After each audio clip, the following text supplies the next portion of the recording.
Can you tell them what we're going to do today? Yes. So we're going to do Morse code today. And last night I built a Morse code maker from snap circuits. And you may not know what that is. So Dad's going to do it. And because the Titanic was sunk and they used it, and Dad will say some stuff in Morse code. Okay? All right. Hello, everybody. Hello. As Joseph said, I'm his dad. I'm also a police officer, but I'm not here to talk to you about police or being a police officer. Before I wore this uniform, I wore a different uniform. I was in the military. I was in the United States Coast Guard. So one of the responsibilities that I had in the Coast Guard was search and rescue, coordination control, and fisheries patrols, and some other things that we did out there. So one of the jobs I was most trained for was in telecommunications. So what we had to learn how to do is send and receive Morse code, because before satellites and computers and all these things came around, people used to communicate by Morse code. So Morse code can be transmitted by light, the way the lights flash. We call it dits and dahs in the Morse code community. So you have like a dit dit dit da da da, and you can also do that with the light transmission by flashlight or flashing lights. They used to use it a lot in the early wars and in the early part of the military. So back in the early days, a gentleman by the name Samuel Finney Breezy Morse invented Morse code. He was born April 27th, 1971 or 1791. A long time ago. Long time ago. I think he might have been my next door neighbor. I'm so old, but I'm not sure. He was also an artist and an inventor. And he first sent, the first Morse code message was sent in 1844, well over 160 years ago, 70 years ago. Does anybody have any idea what the first message that was transmitted by Morse code was? What? SOS. No ma'am, but that comes later. The first message that was sent by Morse code was, "What hath God wrought?" So that message was transmitted over 40 miles. So in the initial days of Morse code, it was kind of like the old-timey telephones. You had to have an actual line from the sender to the receiver. So when you would send the Morse code, the person on the other end could hear what you were sending, and they could translate the Morse code into letters that would form a message. Morse code was conceived in the 1830s, and International Morse code for all the countries was adopted in 1851. Again, a long time ago. They laid the first transatlantic cable so the United States could talk to the European countries in the 1850s, 1858 to be exact, because remember, back then you had to do it by line. It had to be somebody on the other end of that line that could hear what you were sending. In 1999, well after I got out of the military, Morse code was no longer required for ships. So a lot of the communications now are being done by satellites and computers and satellite phones and so forth. So I did find, I know you guys are studying the Titanic, and that's kind of what brought this whole discussion with you guys together. So I did find a message. This is a simulated message of the Titanic when they struck the iceberg of needing help. So you can hear what this is going to sound like, but you got to think about this. So like with my job, we had to study this. It took about 6 months to go through this school in conjunction with everything else that we learned.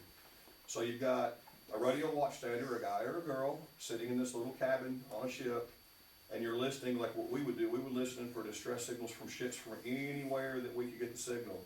Because if we picked up an SOS, that means somebody's in danger, and then we start trying to figure out where they're at so we can get people to them to help them. So think about, you read about the Titanic, and it was sinking, they're taking on water. And this watchstander, this radioman on the ship, is sitting in this little bitty room, and he's sending this message, because if that message doesn't get out, they can't get help. So he stayed there and he sent this message over and over and over to get help, okay?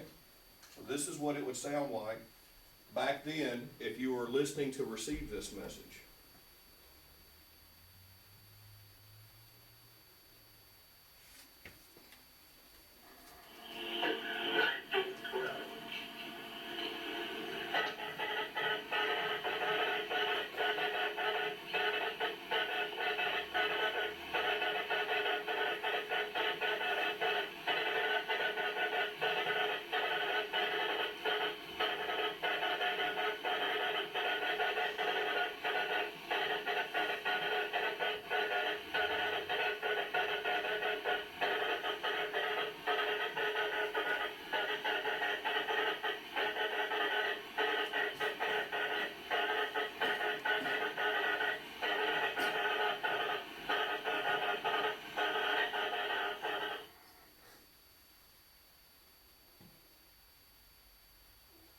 So it sounds like a long message, but there are a few things that if you want to go back, we can listen to it and I can explain what they're sending.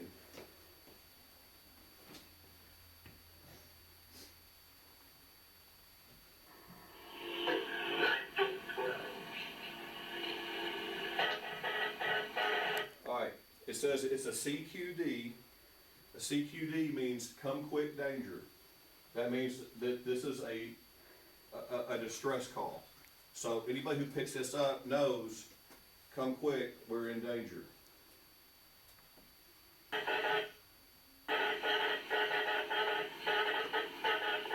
DE-MGY, DE means this is. MGY was the call sign assigned to the Titanic. Every ship out there has an individual call sign. Just like we all have names. Joseph, Joe, Joseph, Miss Berry, everybody has a name, so each ship has a name. So when they would send a message, they would say DE, that would mean this is MGY, and they would be able to look at their list or know that this is the Titanic, so they know who is sending the message by the MGY. So the next couple seconds is going to say position, so they actually sent position in Morse code, and then they sent the numbers, which means where they're at on the earth, the latitude and the longitude of where they're located, so people know where to come look for them, which is a very key element to get in there.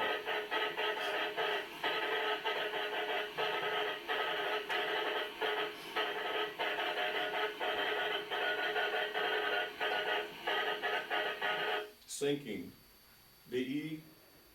This is the Titanic. They give the position, and it tells them what the danger is, that they're sinking.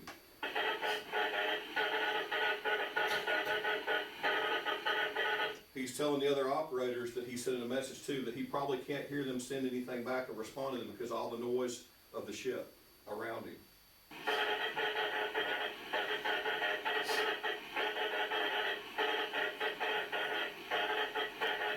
See, this is Titanic, CQD, come quick danger, SOS, come quick danger.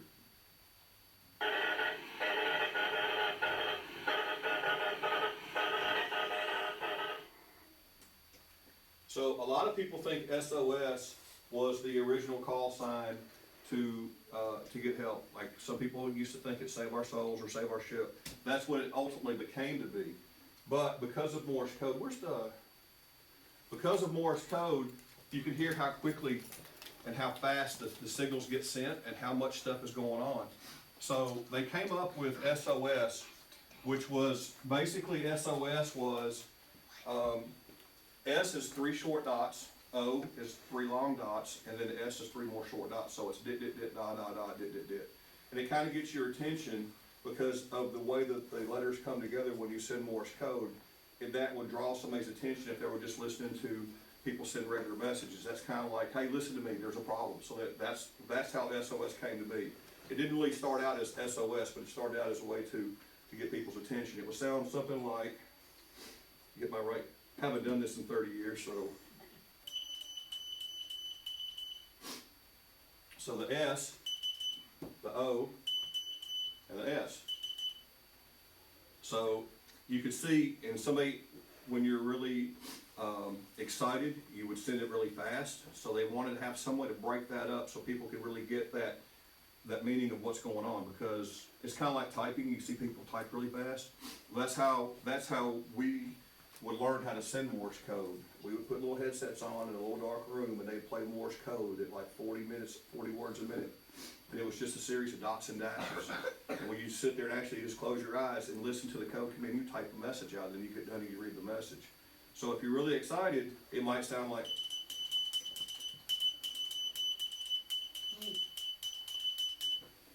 So the SOS is just a way to kind of get people's attention.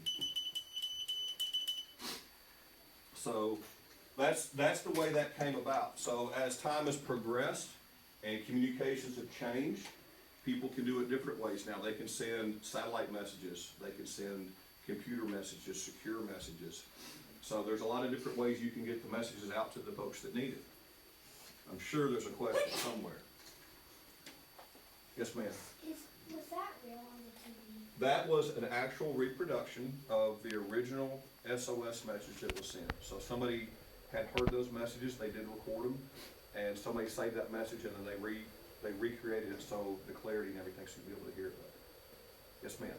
What does SOS mean?